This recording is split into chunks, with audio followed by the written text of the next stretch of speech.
For more than 4 years, Ukraine's Volodymyr Zelensky has been going round the world, pressing other leaders for help, for cash, for military support to help push back the Kremlin's aggressive invasion of his country. But now, with the tension on America and Israel's war with Iran that's spread across the Middle East, there's fear in Kyiv that leaders are distracted and a plea from the leader not to look away.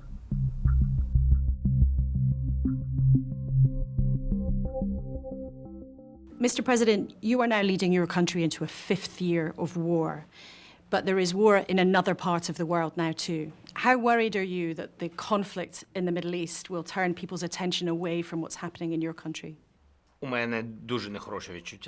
I have a very bad feeling about the impact of this war on the situation in Ukraine. But of course, first of all, any war is bad for the people, a lot of losses. Therefore, certainly, I really want the war to be stopped, to be over. Nothing is stopped just like that, of course, but there is a diplomatic way. If it could be turned around, that would be right, in my opinion.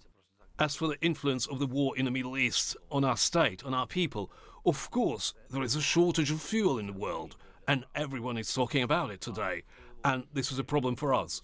But our priority is, honestly, protection. The protection of our people's lives. Дефіцит пального є в світі, і всі про це сьогодні говорять. І для нас це проблема, але пріоритет у нас, чесно, захист життя наших. So there will be a reduced number of missiles for air defense. Today I am straining my brain. I am having various meetings. I am looking for opportunities, just in case, alternatives to prepare for the challenges ahead. Because we have just got through one winter and we had a deficit of anti-ballistic missiles for air defense. But the next winter will still come. Yes, there is still time, but it will come. Time is running out very fast. Therefore, there are consequences for the air defense, and the focus of America is more on the Middle East than on Ukraine, unfortunately. Therefore, you see that our diplomatic meetings, trilateral meetings, are constantly postponed. There is one reason: war in Iran. Відкладаються. Причина одна – війна в Ірані. What is the current status of any of those meetings between Russia, America and your country to try to find some kind of settlement? You say they've been delayed. Are they actually happening at all? Or are they off for now because President Trump is concentrating on Iran? Трамп концентрується на Ірані. Переговорні групи. President Trump is concentrating on Iran, but the negotiations groups are talking among themselves. Our group is talking to the American side every day. I know that Americans are talking to the Russians every day too. The American side, because of this war in Iran, said that it was ready to host both sides in America. We confirmed our participation, but the Russians are against meeting in the United States of America. That's why, for the time being, we try to focus on America proposing a date and place. Ukraine will support any date and any place, but certainly not in Russia. Але, безумовно, не в Росії. We know, though, that Russia is helping Iran. You called them today brothers in hatred. Is the Kremlin benefiting from the war in Iran? President Trump's eased off some sanctions on Russian oil. So is Putin gaining from Trump's action in the Middle East? Путін буде хотіти довгу війну. Putin will want a long war. For Putin, a long war in Iran is a plus. In addition to energy prices, it means the depletion of US reserves and the depletion of air defense manufacturers. I don't want to go back to air defense, but it's clear. Any war is a depletion of resources. And of course, America has allies, the Europeans. If America needs additional resources, they will ask Europe. And Europe, as an ally, will give America what America asks for. So we have a depletion of resources. So it is beneficial for Putin that the resources do not go to Ukraine, against whom he has directed his army and is fighting with. He needs to weaken us, and this is a long process. The Middle East is one of the ways to do that. Потрібно послаблювати нас, а це довгий процес на Middle East, в принципі, один із таких форматів. And indeed, as you say, there are only so many resources in the world. There are only so many missiles in the world. There are only so many Patriot missiles in the world that are being used by Gulf states. Are you worried that those vital Patriot missiles could not be there for you when you need them? Буде точно дефіцит. There will definitely be a deficit. I understand this absolutely.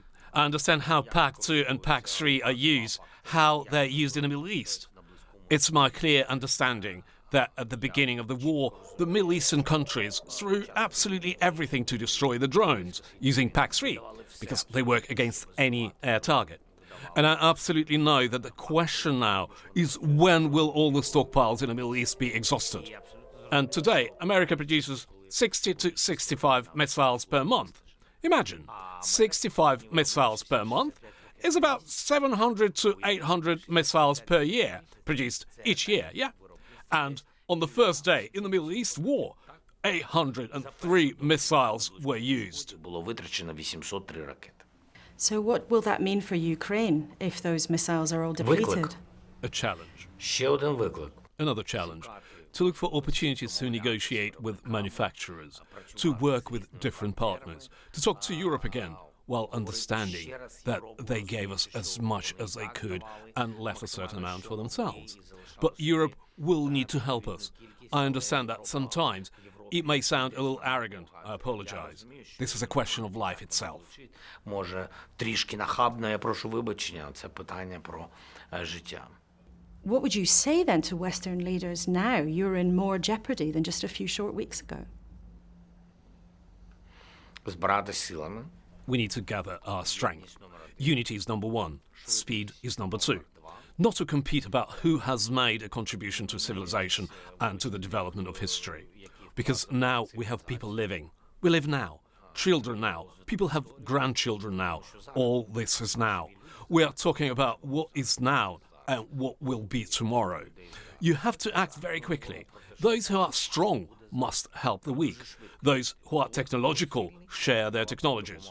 Today, all our European friends need to be able to give us the maximum licenses, rights, opportunities for the industrial sector of Ukraine. Because in terms of military tech, today we are the number one, because of the war. We are not smarter than other European countries, but because of the war, we have underground manufacturers. We have lots of different ones, and very many of them. Give us licenses for us to produce arms, which are in deficit, and Ukraine will do everything to increase. This is our number one interest. Збільшити. Ми в цьому зацікавлені номер один. And you've become the experts in the most painful way possible. But there is a real sense of turmoil around the world now, and it's just over a year since we last spoke, days after your showdown in the Oval Office with President Trump. Last week he said that you were the obstacle to peace. What did you think when you heard that? Мені здається, я вже все сказав. Якщо I чесно. think I've already said everything, to be honest. Україна жоден Ukraine, every normal Ukrainian man or normal Ukrainian woman, I believe this is what we are not an obstacle to peace. Because in this war, we have only encountered losses. Russia attacked us. We lost our peace. Russia was pressuring us. We were losing people. We want to develop economically. We want to build a country, modern, strong. But we are now putting all our money into weapons. We are living people, and the time is passing. And all this time, our children are growing up, becoming adults. We don't see this. And for some, I don't complain about myself, I feel sorrow for many people. They have a huge tragedy. Their children could be killed on the front line defending the country. And that's why we are so demanding about the conditions for the end of the war and guarantees of security, so that the war does not start again. We do not want this hell again in which we live today and survive. умов закінчення війни і гарантій безпеки. And that has to be real. It is real life for your countrymen and women, and it has been for more than 4 years now. But it is obvious, we've all seen it on our screens, that the personal relationship between you and Donald Trump has been a difficult one. You're gambling with World War III. Do you believe that President Trump wants you or Russia to win this war? I think he really wants the war to end. He wants to finish this Now, war. that's a different question. Do you think he has a clear view of who he wants to see win in the end? Я думаю, що я думаю, що він по-іншому до цього. I think he has a different attitude to it seems to me. He wants to end the war because he talked about it and promised it to voters and to everyone. He wants to finish it quickly. He thinks about the very moment of the end of the war, how to do it more easily. So it is probably more difficult to negotiate with the Russians. He thinks about this. Why? Because the Russians are big, have a lot of weapons, a large country, a lot of people, etc. Well, and that's why he thinks that the dialogue with us is a faster path. And that is the path. Why? Because it is expected that we would concede concessions. So that is not about agreements. Поступок. Тобто це не зовсім про домовленості. But it is, though, extraordinary, though, is it not? Every other Western leader, pretty much, says clearly, repeatedly, that your country was the victim of an illegal invasion. They clearly have given an expression that you must be protected until the end of this conflict. It's not just about giving a deal, and you don't feel that President Trump shares that view? Я думаю, так. Президент Трамп, може він з команди, вони обрали для себе... I think so. President Trump, maybe he and his team have chosen for themselves a certain strategy. They have chosen a strategy to have a close dialogue with Putin, not to irritate him, because Europe irritated him and Putin does not want to talk to Europe. Not to be completely on the Ukrainian side, because Europe stood on the side of Ukraine, defending us. And look, Putin says that he doesn't want to have anything to do with Europe, and Trump said that he will be between us. He as negotiator, and he will not be on any side. So he's not on any side. That's what he demonstrates. That he is a mediator. That is what is happening. I have always spoken openly about this. We all in Ukraine wanted President Trump to be on our side, because I believe that if more countries are on the side of Ukraine, that means increasing pressure on Russia. But America has its own strategy. Europe has a strategy of its own. It's their choice. Це збільшення тиску на Росію. І я вважаю, що з Росією працює виключно тиск. Але у Америки своя стратегія, у Європи своя. Їм обирати. Do you think that in any way Vladimir Putin is ready to do a deal from anything that you have seen? Ні, він не готовий укласти угоду. Він не готовий укласти угоду. No, he's not ready to sign any agreement.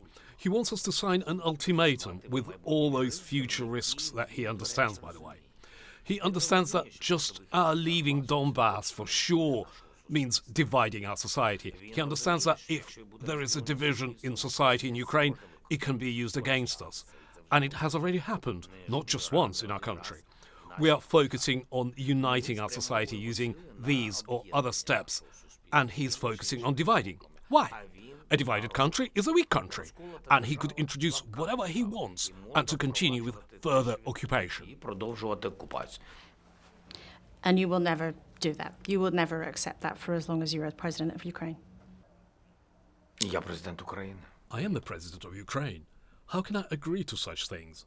We are ready to take steps for compromises, especially if America is engaged. But America is not seeking large compromises on the part of Russia. It says that they're making compromises. But in my opinion, Russia is not making any compromises. Everything he wanted, the main goals, he did not achieve them. He wants to capture Donbass. This was his first main goal from the very beginning. Then additional goals appeared. But the first goal was the total occupation of the east of our country. Next, he wanted recognition of the territories that are currently occupied, recognizing them as Russian. Therefore, I'm sure that he does not want to just stop. But it does not mean that he cannot be stopped. I'm honestly saying this. Хто про це говорить? In terms then of what you need to see the West do to step up to help to bring this conflict to a close, obviously the UK has been a proud backer of Ukraine since the beginning of this conflict. But what else do you need right now in order to bring this to a close? Перше, справедливе відношення до всіх режимів, якщо є таке. First, a fair attitude towards all regimes. if there is this sort of attitude towards Maduro or regime in Iran, then there should be the same attitude towards the Russian regime.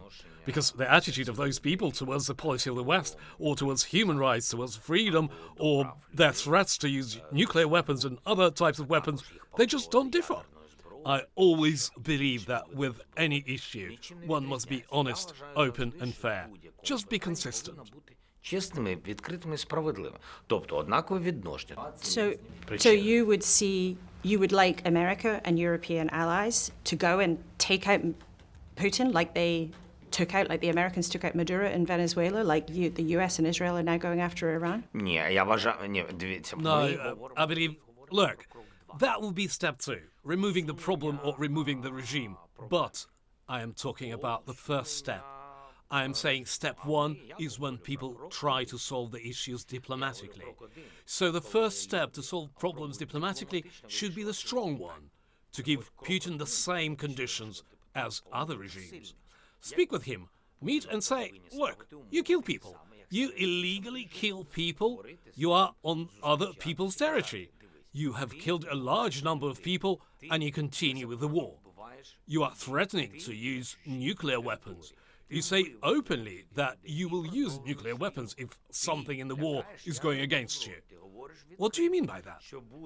Who do you want to use nuclear weapons against?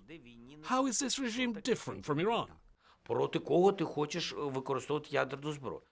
But people are now seeing turmoil right around the world. President Trump took out Maduro in Venezuela. President Trump and Israel are attacking Iran, causing chaos and conflict across the Middle East with a war that you say is making life harder for Ukraine. Do you believe that President Trump and his actions have made the world more dangerous? У мене не буде на це справедливої відповіді. I will not have a fair answer to this. I will probably not be able to. I always try to speak objectively, not subjectively. But I have a subjective attitude towards the Iranian regime.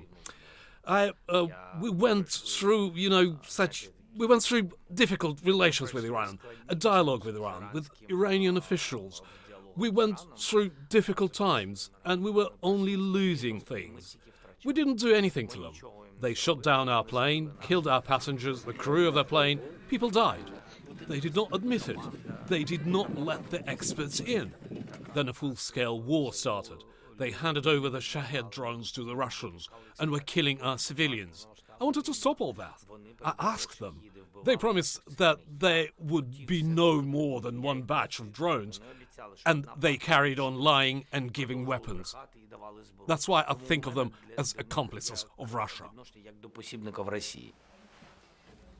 So Iran have been doing things that have made your life harder for a long time. But we see day after day now President Trump criticizing NATO allies, just as we speak again this afternoon, criticizing Keir Starmer, criticizing Emmanuel Macron. You know what it's like to be criticized by President Trump. Do you believe that he has created a world that is more full of turmoil, that is harder for leaders to navigate? Я вважаю, Америка сильна з Європою. I believe that America is stronger with Europe. I believe that there's no NATO without America, and NATO doesn't exist without Europe. And I don't want to argue with anyone about who contributed more, the US or Europe, who gave more. They should not argue. This is not a competition. America and Europe are one civilized world, and despite distances, they have the same values and solutions. The fact is that NATO is a defensive alliance and is defending each other's countries. Therefore, I believe that any split in NATO will weaken both sides. I would really like President Trump to meet with Starmer, with the main countries, so that they have a common position. We want to be allies with that kind of NATO, a strong NATO, where everyone respects one another and is ready to defend. З таким НАТО, сильним НАТО, де всі один одного поважають і готові захищати. They are obviously, though, at the moment having all sorts of differences of opinion. I mean, day after day, President Trump is railing against his allies. You know what that's like, but does it worry you that the way that President Trump seems to be behaving is he is not creating respectful, healthy relationships between the Western allies? Or did you have any advice for Keir Starmer when you saw him today after you'd been criticised by President Trump? He's now getting that too.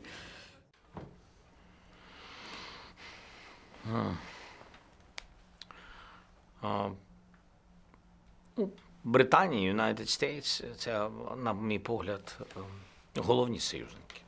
Britain, the United States are, in my opinion, the main allies who represent the whole of Europe and the bridge between Europe and America. And by all means, they can't be one without the other. I mean, the countries. We, the leaders, can be changed, but the society and the relationship between those countries should not be destroyed and lost. Але суспільства і відношення між ними не можна зруйнувати і втратити. You say there, leaders come and go. You said previously you would be willing to give up your position in exchange for NATO membership for Ukraine. Do you still believe that? You still would step aside? Would you step aside if it appeared that somebody else might be more likely to get a deal? Я готовий. I'm ready. Абсолютно. Якщо б Україна була в НАТО, в правильному, здоровому, If Ukraine was in сьогоднішньому, NATO, здоровому in the right, союзі, strong, якщо б, healthy union, if NATO increased the power of the countries, if they respected our army not only in words, support is there, I'm grateful, but if it was recognized that our army today is one of the strongest, which could only strengthen NATO, obviously I would think that I did everything then. If Ukraine is in NATO, the war is over. The war is over. We are in a strong NATO union, then I think so. In principle, in my opinion, this is the main thing. I can't tell Trump what to do. Keir is a smart and very cool partner, absolutely. We know there are emotions in everyone at different times. I think that Keir, he's in touch with President Trump. He can meet with him and reload the relationship again. It happens. I don't see a big problem. To be honest, I do not see a big challenge. В тому ваша історія. Your history is stronger than the emotions of 2 or 3 people. Your history is simply stronger. Ваша історія сильніша. You are a war leader, the president of your own country, but you're also a family man. And we've had the pleasure of interviewing the First Lady of Ukraine on a couple of occasions. I just wonder, when were you last able to see your children who are becoming young adults through this now long war? Молодими людьми це так, донька, їй вже 21 рік. Young people, yes, yes. My daughter is already 21 years old. She's no longer a child. She's beautiful. I love her very much. And I'm very glad that she's the kind of person she is. It is important that she has her own personality. She has a personality. It's cool. She studies at the university. She will soon graduate from the university. But nevertheless, I see what she does, what she loves, what her passions are. Я бачу, чи вона займається, що вона любить. But I see it as, you know, there is a video, but there is also a photo. A video is when you have time. Yes, a lot. Like when you watch a movie. But photo is moments. And that's why all my meetings with my wife and my children are beautiful. But so far, these are beautiful photos, beautiful moments, because there is no time. And the son needs a father, probably even a little bit more now, because he's 13 years old. В такому віці 13 років. And the First Lady told us your son wanted to be a soldier when he grew up at the beginning of the war. Does he still want to be a soldier like so many young men in Ukraine? Це вибір. This is a choice what to do. For me, the most important thing is the choice to be in Ukraine. For us, I'm sure that the war will end, but even after the war, we need youth in the country. For this, we need better conditions. Well, we are trying very hard, especially my wife. She spends most of her time on raising the children. I think she does it at such a great level, very right, very motherly. They are very patriotic children. They love Ukraine very much. This is the most important thing. This is such an emotion to understand who you are, what you are, and the choice of who you will be. And this is their only choice. І це виключний їх вибір. And do you ever think of life after the war? То безумовно. Я живу це. Of course, Я живу війну, I live this. тому що я хочу її I live in закінчити. war because I want to Я не end живу it. війну, I don't live in a war as a president because I want it to continue. I'm a person who thinks about the future. That's why I want a stable peace for Ukraine. Because I want peace. I want life. I want, how to say it, to get pleasure from life with people with time. To enjoy spending some time with people I love. That's what I want. More time, more enjoyment. Ось що я хочу. Більше часу, більше задоволення. President Zelensky, thanks so much indeed for Thanks so speaking to the much. BBC today. Thank you. Thank you. Thank you.